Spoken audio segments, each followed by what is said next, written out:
yatano ngongole haikonza tu ngongole yazoipa yatano Yesu afafaniza otsuka mtima wanga analipira ngongole yatano. Ndulandire nokondedwa omvera konse kumene muli.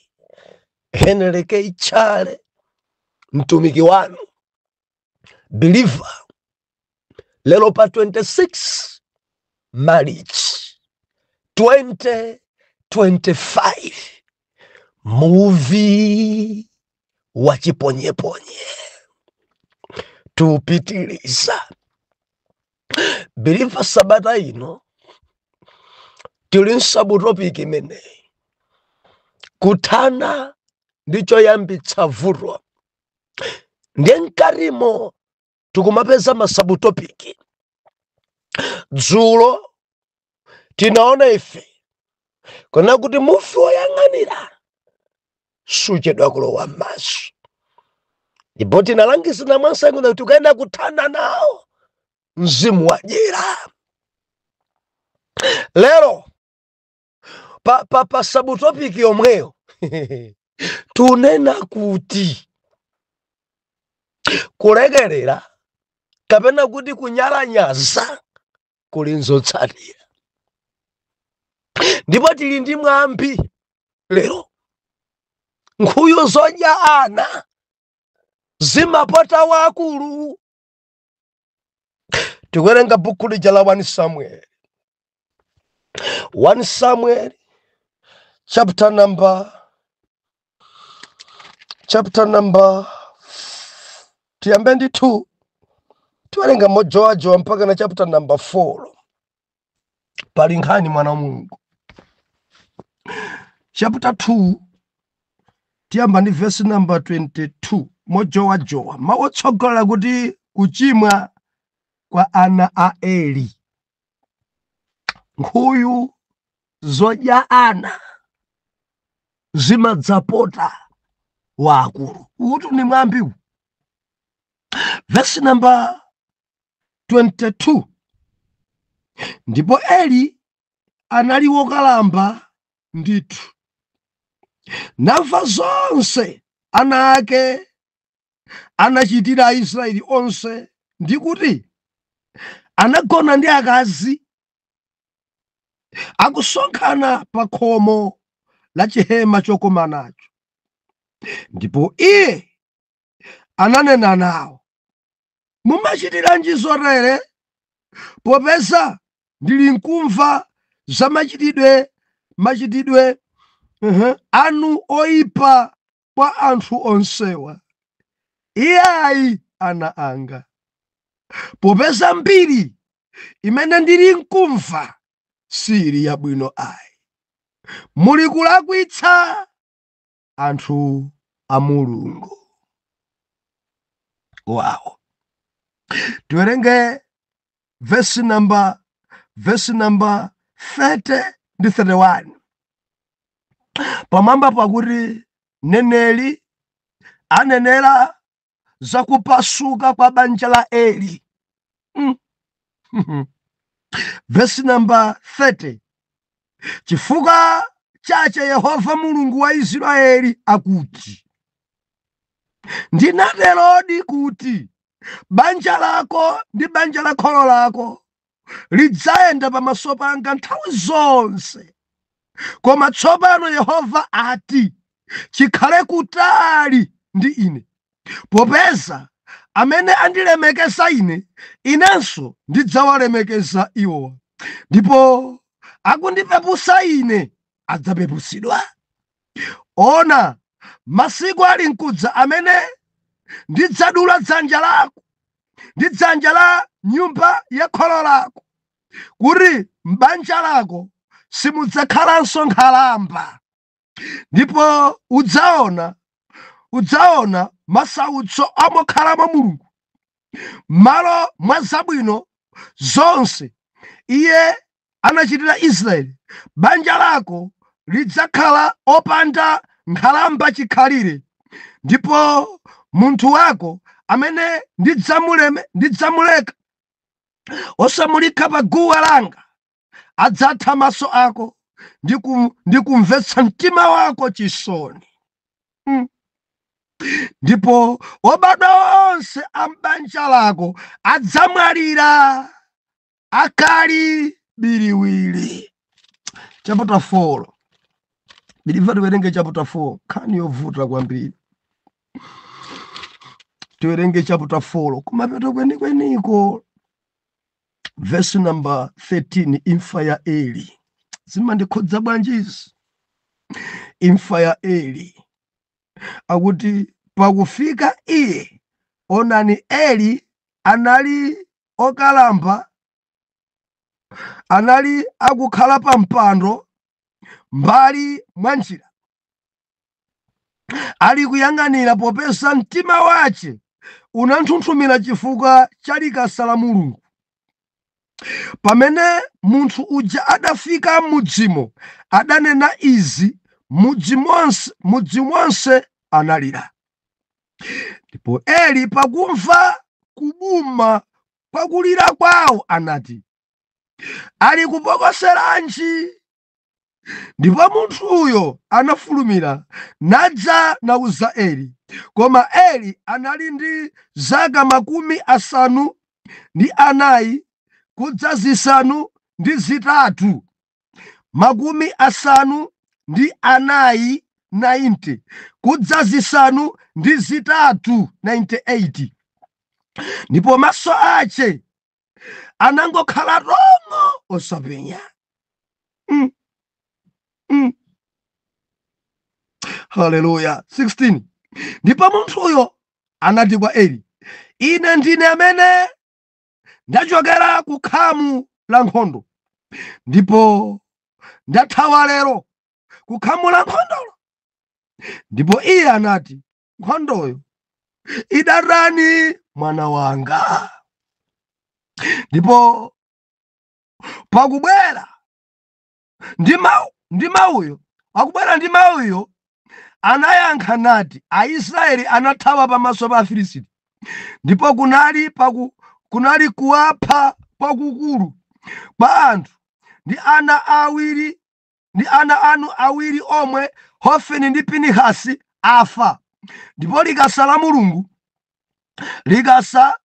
la Mulungu lalandidwa. Ndipo kunali pakunena za likasa la Mulungu, iye anagwa chambuyo pa mpando wace pambali pa chipata, ndi khosi lake linathyoka, nafa iye, popeza anali wokalamba ndi wamkuluthupi. Ndipo anaweruza anthu a Israeli zaka 40. Ndipo mpongozi wake mkazi wa Pinehasi anali ndi mimba pafupi ya nthawi yake yakuona mwana.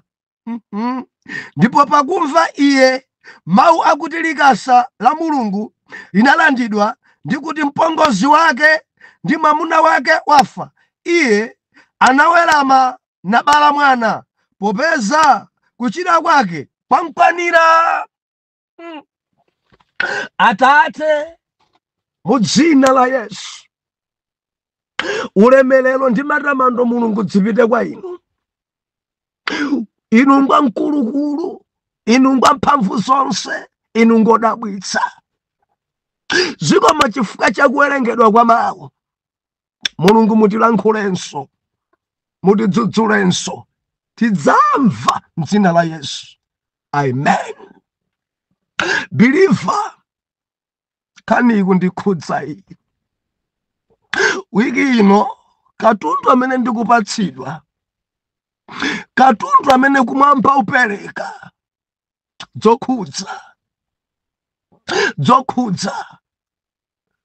zokhudza mwana Mulungu.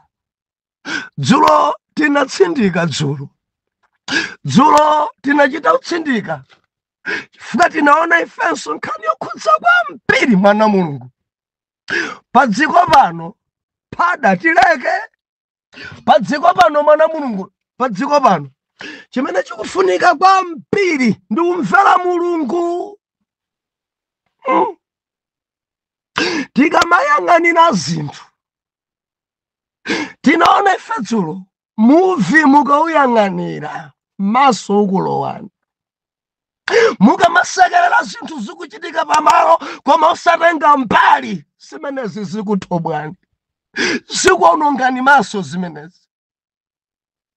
Andidalitsa ine Elisa adati no sindikusekerera pada mutumiki wanga no sindingakhale ndi chimwana chondizembazemba no sindingakhale ndi chimwana chondinamiza ayi akufunsa unali kuti ndiyakwana kuti kodi madala ndinaenda kodi simukuona mzimu onama kodi mzimu onamawo mutumikirana bwanji ndi mzimu wabodza mzimu wozembana mzimu wothawana mzimu wosanena zoonadi kodi umenewo dziyenda bwino. Elisa dati no kamwana akaka kandiphera utumiki aka atumiki ambiri tanamizidwa atumiki ambiri tapusisidwa atumiki ambiri tanamizidwa kuti kudziko kuno kuli mzimu wonama mzimu wabodza dzipentapenta kuti kodi ndidaenda ndidali panjapa sindatuluke. Elisa kuti undesainayo ngati mbuli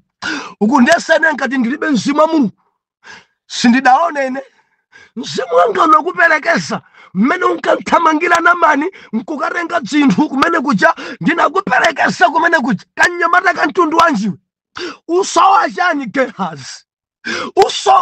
Gehazi palibe pano ndiwo Gehazi usowa chani Gehazi ufuna utani nazo ndalama zimene warenga ufuna utani nawo matalenta amene warenga ufuna utani nazo zovala zimene warenga.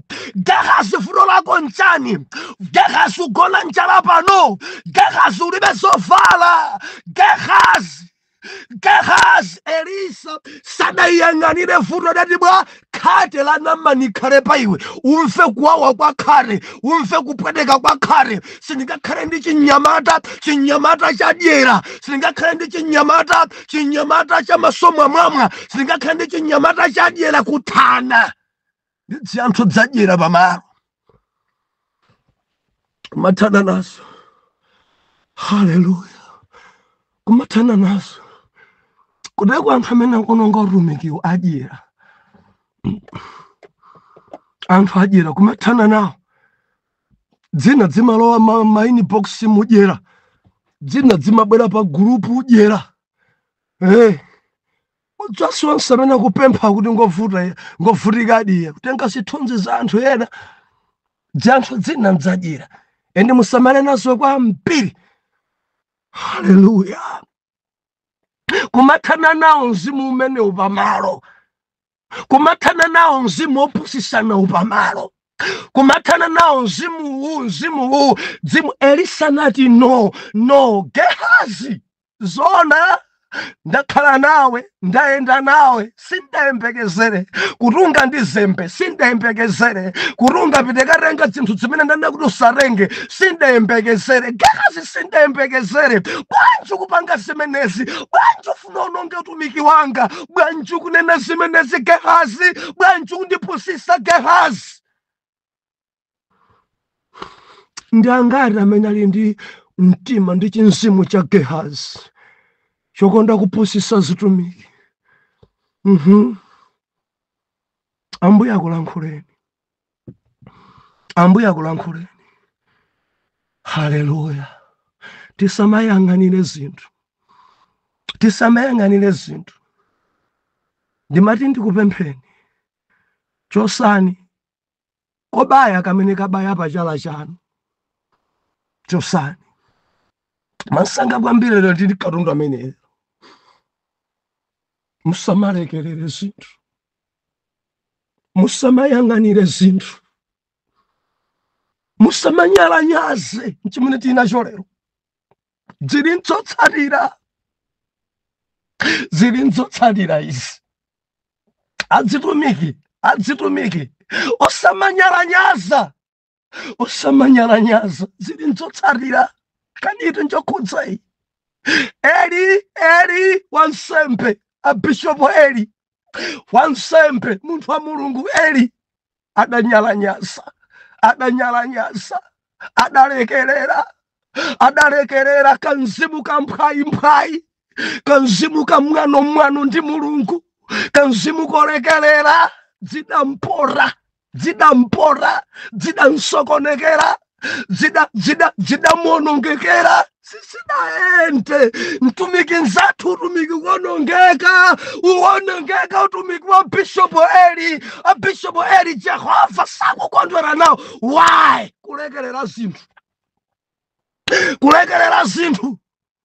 Kulekerera zinthu ndimati ndilisephelere muchotse kachitsotso kamene kabaya chala chanu mukalekerera chala chanu chidzatupa chala chidzasintha udzabwera dzanja lonse dzanja idzasintha mkono wonse udzadwala kenako mudzadwalika kwambiri thupi lonse mpakana mudzagonekedwa ku chipatala. Why? Mudalekerera kachitsotso kakang'ono dzana mudalekerera kena kacherero mukudwala mwaononga china chilichonse. Musamalekerere zinthu.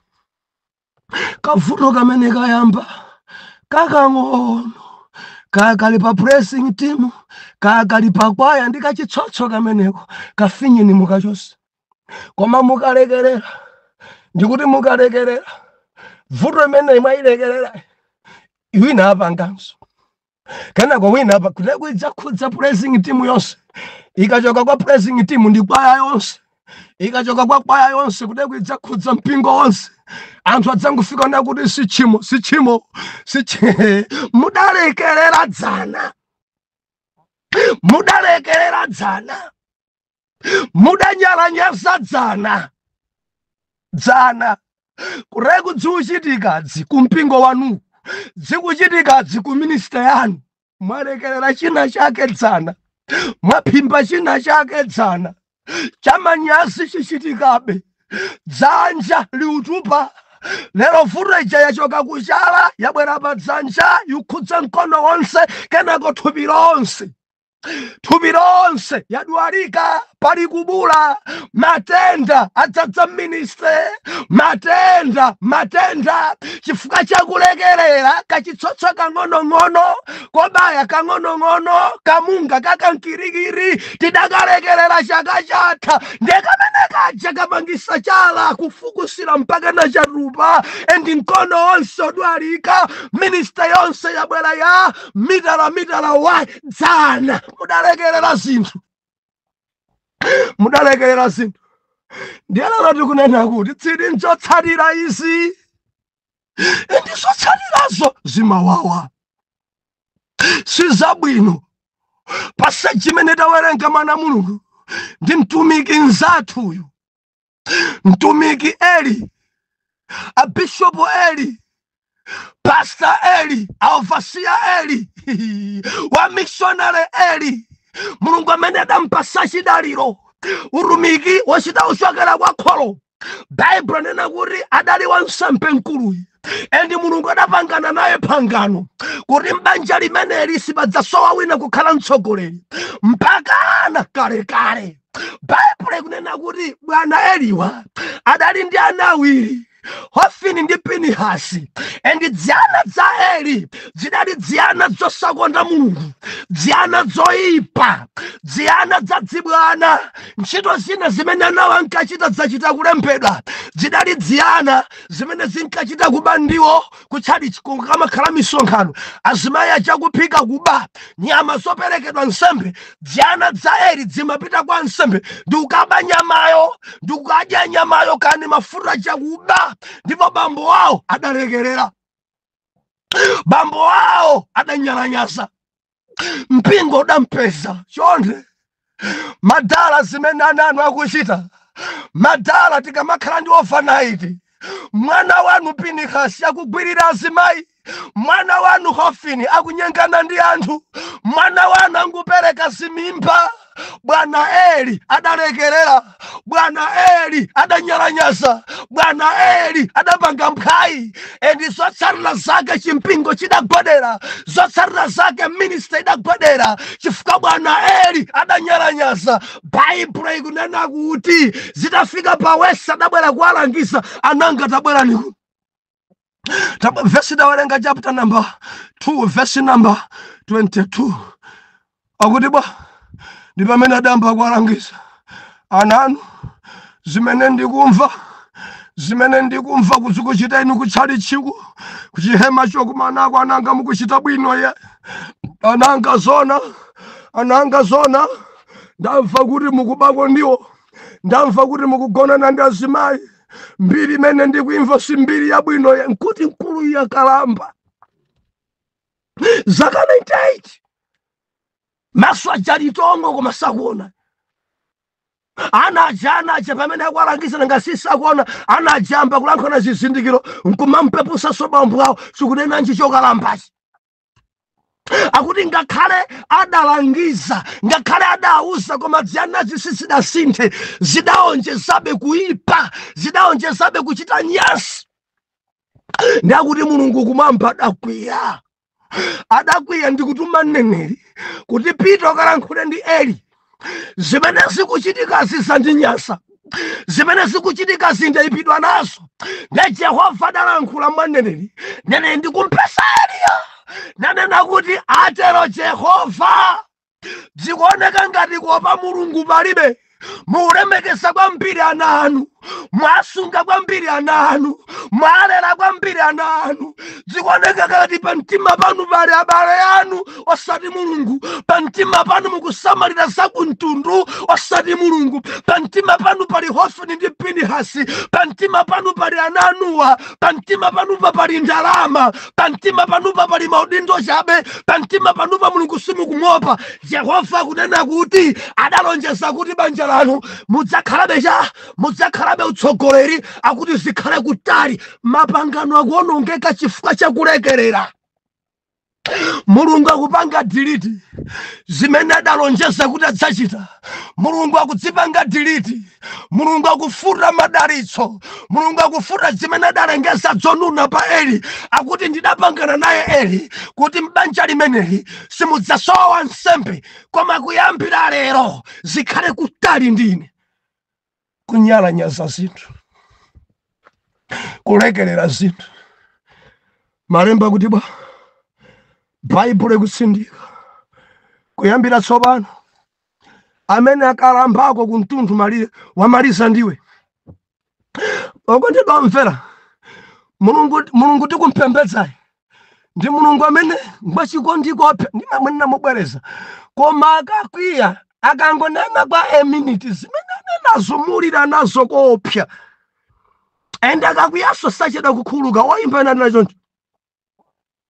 sakuyansanga tikhoza kunyoza tikhoza uchita phada mulungu akumangoyang'ana ndikunena ndi wina ukuoneka ngati dolo kuti umadziwa kunena kwambiri kuti umadziwa kukana kwambiri anthu nkumapusisa ena nkumapusisa kuoneka ngati ndikuaphiri kwambiri eti nkumatsogoza maphunziro ako nkuoneka ngati dolo kwambiri mulungu tikumpembedzayi sakuyansanga koma akadzakukwiyira udzamva kuwawa day imodzi akadzati akwiya kwa minute imodzi yeniyeni pa dziko pano padzakuyipira akadzangokwiya Yehova nawe lero wanama lero waoneka ngati dolo lero wazemba lero waoneka ngati tchale lero waoneka ngati kabirifa tamvetsera tsiku limene mulungu adzakumanena udzalira chichewa china amati udzachonga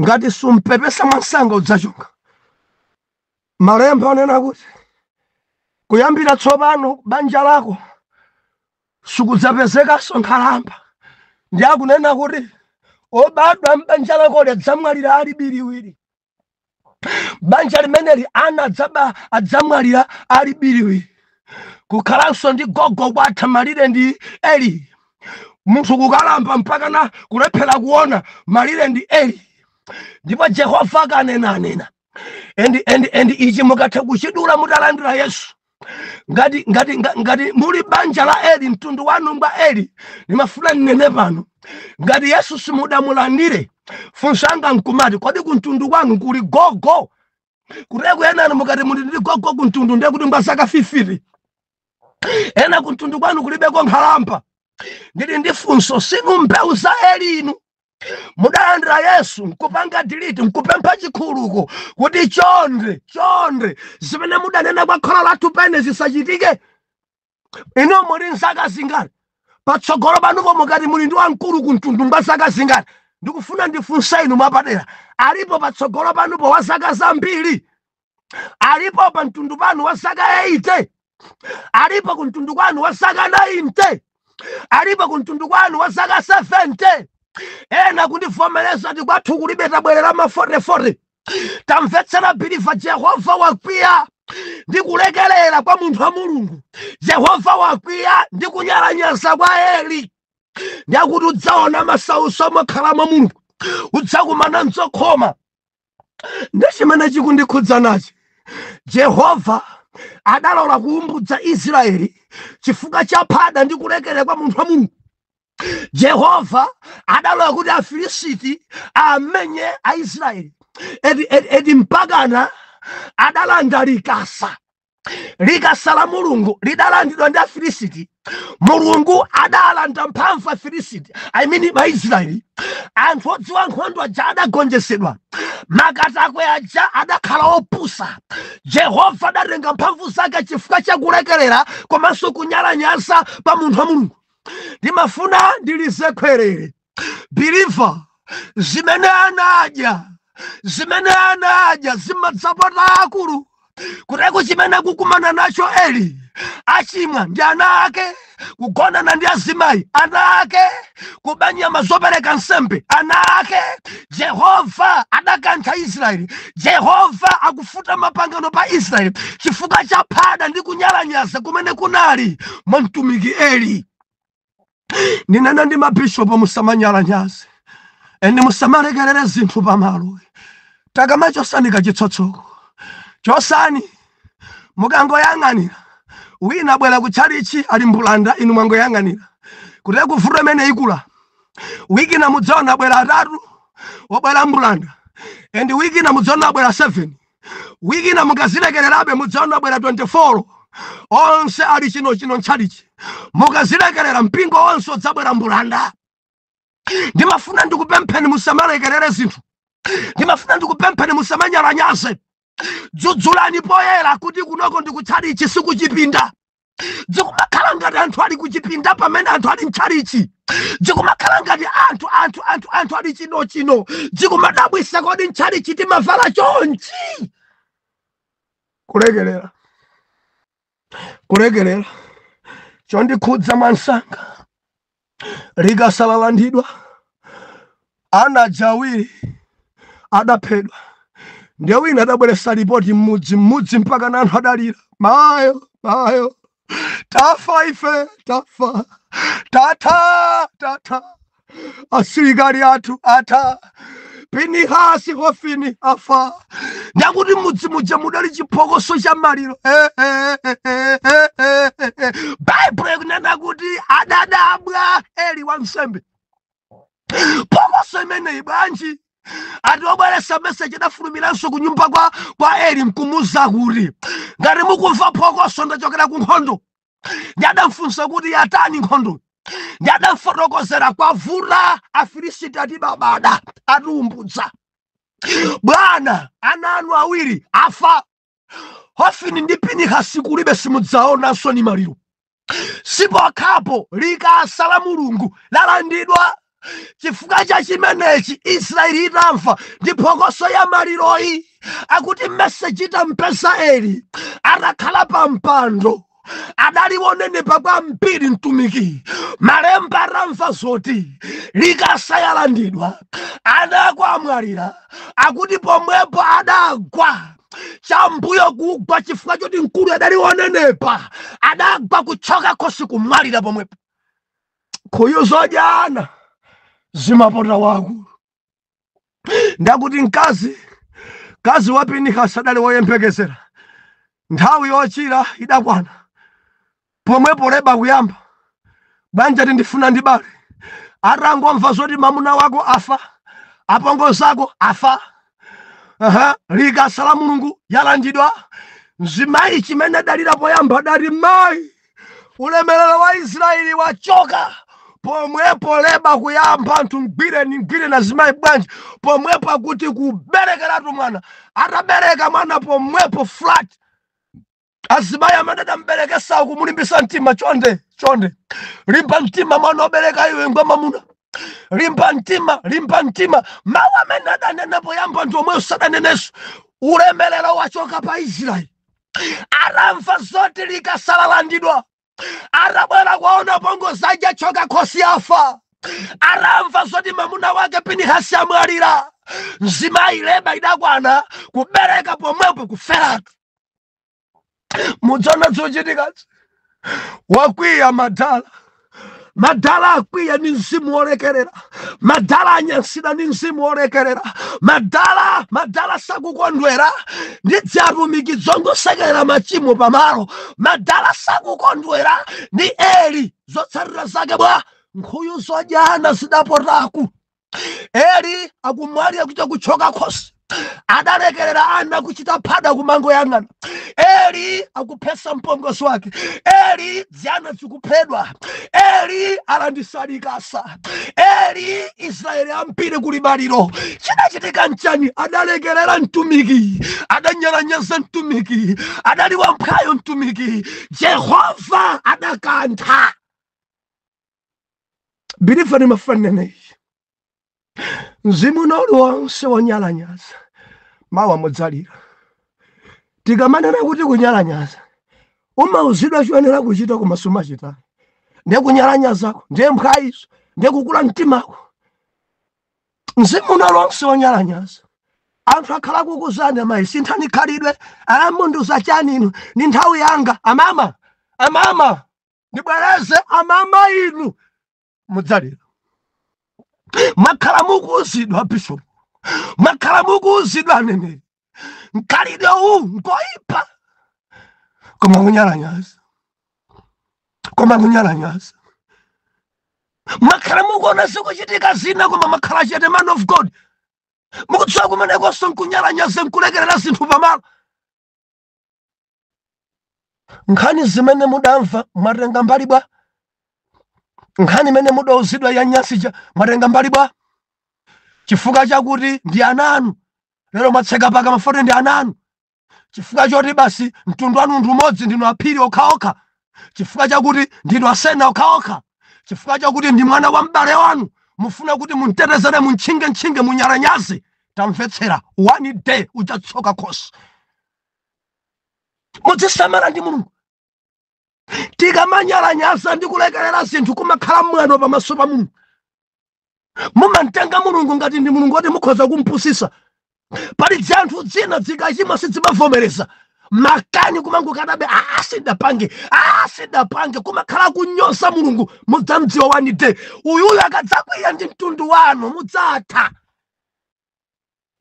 ndunena ndi angati amene muoneka ngati dolo chifukwa mmadziwa kunena moneka ngati dolo kwambiri chifukwa cha maphunziro moneka ngati dolo kwambiri chifukwa cha ndalama moneka ngati dolo kwambiri amati ndapusisa tamverani Mulungu sapusisika kuti kumabisala mbarara Mulungu sapusisika kuthabwa nkhani dzoneka Mulungu sapusisika musone ngati Mulungu mwampunza Mulungu sapusisika mawa mudzandivomereza Eli ankaona ngati basi zata zojana zimapotaku ngati mudamva nkhani ina yake koma simudarenge mbali nkhuyu zimenezo zidzakupotani mundilondole mawa bwa Atate mudzina la Yesu tithandizeni kukhala ife amachawi tithandizeni tisamakhale onyalanyaza tithandizeni tidzikonza zinthu msanga pamalo zimene zikuchitika pakwaya tanyalanyaza zimene akupanga pressing team atadzilekerera zimene anthu mene akuvalira mu mpingo zalekereredwa Tate mundikhululukire ine pamodzi ndi atumiki anzanga amene talekerera zinthu zikuchitika malo oyera Tate tithandizeni Jehova mwasanga kwambiri kuti tikonze makachisi kuti Jehova kuopa Mulungu pa anthu kupezeke anthu akulemekezani m'mavalidwe akulemekezani ngakhale m'makhalidwe awo zikumamvesa chisoni kuti mbiri zoyipa zonse zikuchitika ndi anthu opemphera kuopa ana anu palibe tithandizeni tikuopeni m'dzina la Yesu era mtima tanke kuti amen and amen.